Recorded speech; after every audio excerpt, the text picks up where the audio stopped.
What's going on, everyone? Today we're going to make something very cool and handy for you. Today we're going to make our own very custom wall mounts for our remote controls. Now, first what you'll need is a Sharpie marker or any kind of permanent marker. You'll need some scissors. You'll need some foam, paper foam. Now you can pick this up in any arts and crafts store, and it'd be better if you got the kind that has adhesive backing to it. You'll need some safety glasses.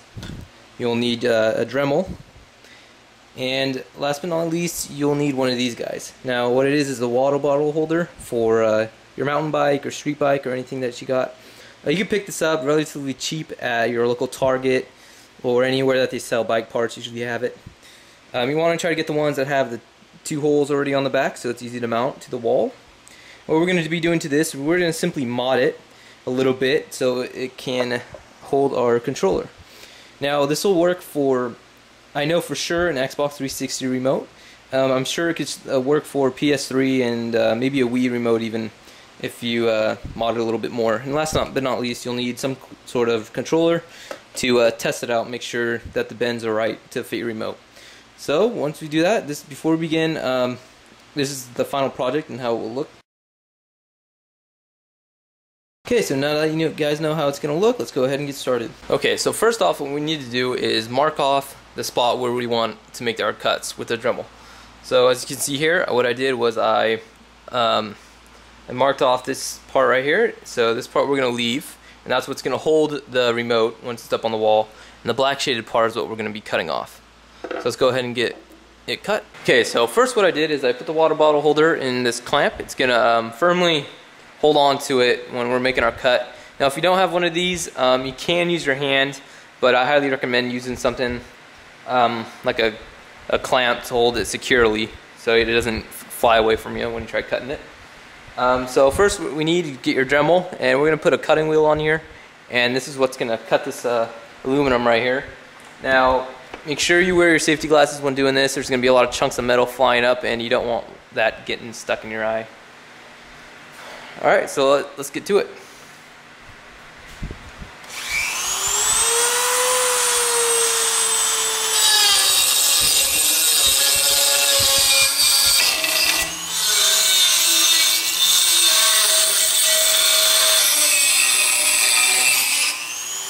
Okay, so now that you made your cuts, what we need to do next is smoothing out these rough edges. You definitely don't want your controller getting scratched, so we're going to put on a grinding stone on there. And all you need to do is go around the edges like this until you've, basically it's up to you when you know how good you want this to be. What I like to do is get it nice and round at the tip. So go ahead and do that.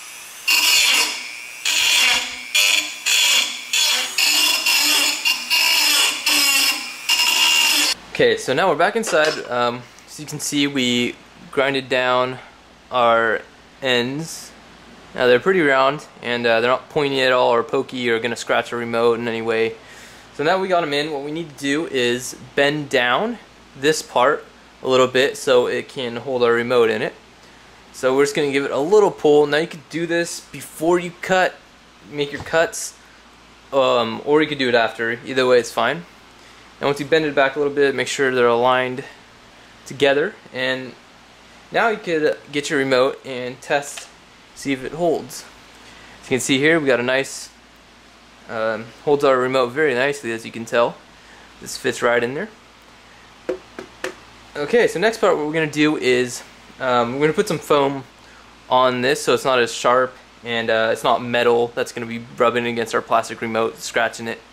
So let's go ahead and get to it. Okay, so now we have here is our foam paper and our scissors. Now your foam paper could be any color you want. I picked red because my remotes are going to be red, so I thought it'd match a little bit. But make sure, yeah, you get the one that has adhesive backing to it. It's going to make your life a lot easier. Now you just stick it right on there. So all we need to do is cut some nice thin strips that are going to go around the inner side of this. And so that's what we're going to do. So just take your scissors and make some cuts. And you might have to do a couple just to see if you get the length right. But you'll get it, so let's get to it.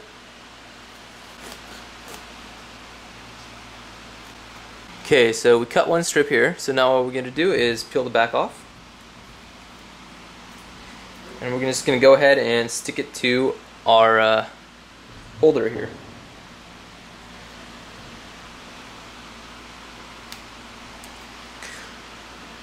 Okay, so that's looking pretty good. So all we need to do now is do it to the other side.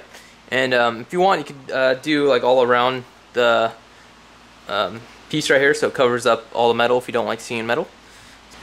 So we got the second part stuck on there. It's looking pretty nice now. Okay, so now we got the whole thing covered. As you can tell. If you went ahead and decided, you could also just go ahead and paint the whole thing. Spray paint it if you wanted to. Probably look really nice. I decided to just go this route. One thing I like about this is that it's foam padding. So for one, it's not going to scratch the remote. And it also acts as a good like firm placeholder. Like a good, it kind of locks your remote in there once you slide it in there. So that's one thing I like about doing it this way. Now once you got all wrapped up, you go ahead and just cut the excess paper that's going up along here with your scissors. Okay. Okay, so now basically we're almost complete now. What we're going to go ahead and do is make sure after you put all your foam on there that you make sure your controller fits in there nice and well. Cool thing I like about this is that the remote leans to the back of it, and so you know it's not going to fall forward or anything, and it fits in there nice. If your remote is leaning too far to one side, it means you probably got one of these aren't completely aligned or straight, and one's maybe lower than the other. So cool thing about this is that you can always make adjustments. It's aluminum, so it bends fairly easy with your hand, and you could readjust it to where it fits right. So now we're ready to mount it. One thing I didn't mention is you will need screws for this. So we just got some screws here and a screwdriver, flathead screwdriver. So we're gonna go ahead and put that in the wall now.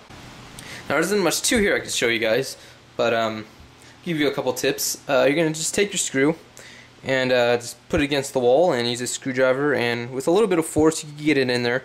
What I like to do first is try to get the screw in first before you get your mount up there to screw it in, because it's a lot harder to hold your screw and the mount at the same time while screwing it in.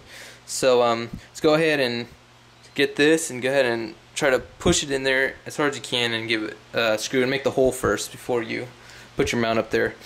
This screw isn't too long. You don't want one too long. If you're hitting a stud, you'll know, because it would be really hard to screw in once you got it in there a little bit. If that happens, just go ahead and take it out and find somewhere else to do it, because you wouldn't need to screw this into a stud, because these remotes don't weigh that much anyway. So we'll go ahead and do that and show you the finished project. Alrighty guys, this is the finished product. We got them all mounted up on the wall now. Just want to thank you guys for watching. Again, this is a great inexpensive way to mount your controllers on the wall. It looks very cool, it's easy to do, and it's a fun project. So thank you again, and subscribe. Thank you.